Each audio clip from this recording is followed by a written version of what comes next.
নবম শ্রেণীর ছাত্রীরা, আজকে তোমাদের জন্য একটা গুরুত্বপূর্ণ ভাব সম্প্রসারণ নিয়ে চলে এসেছি। তোমরা সবাই জানো যে তোমাদের পরীক্ষাতে একটা ভাব সম্প্রসারণ দেওয়া হবে। সেই জন্য তোমাদের তো জেনে রাখতে হবে কিভাবে ভাব সম্প্রসারণ করতে হয়। যেহেতু পরীক্ষাতে আসবে, তাহলে চলো শুরু করা যাক। তোমাদেরকে গল্প বা কবিতা থেকে কোনো লাইন তুলে দেওয়া হবে। সেই লাইনটিকে তোমরা বেশ কয়েকবার পড়বে। তোমরা পড়লেই কিন্তু কি বক্তব্য বোঝানো হয়েছে তোমরা বুঝতে পারবে, আর সেটা বুঝেই তোমাদের নিজেদের মতন করে তোমরা লিখবে। লিখলেই কিন্তু নাম্বার পাওয়া যাবে। আজকে যে গুরুত্বপূর্ণ ভাব সম্প্রসারণটা নিয়ে চলে এসেছি, চলো জেনে নেওয়া যাক। জীবনের মূল্য আয়ুতে নহে, কল্যাণপুত কর্মে।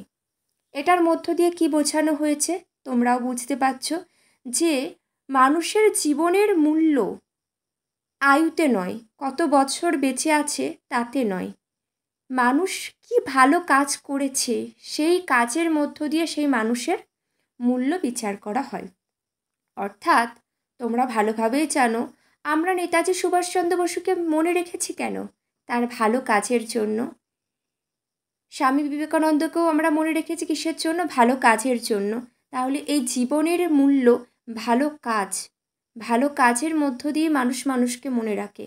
তোমরা বলো, স্বামী বিবেকানন্দ মাত্র 39 বছর বয়সে মারা গিয়েছে, তাও সারা বিশ্বের মানুষ মনে রেখেছে ভালো কাজের জন্য। তাই কত বছর বেঁচে ছিল সেটা কিন্তু কোনো মূল্য নির্ধারণ করে না। মানুষটি কী কী কাজ করেছে মানুষের জন্য, এগুলোই কিন্তু মানুষের মূল্য নির্ধারণ করে। তাহলে চলো এবার আমরা আলোকপাত করি বিষয় সম্পর্কে। জীবনের মূল্য নির্ধারিত হয় কল্যাণকর কাজের নিরিখে। কে কতদিন বেঁচে থাকলো সেটা বড় কথা নয়, বড় কথা হলো এই সমাজ সংসারে কে কতখানি অবদান রেখে যেতে পেরেছে।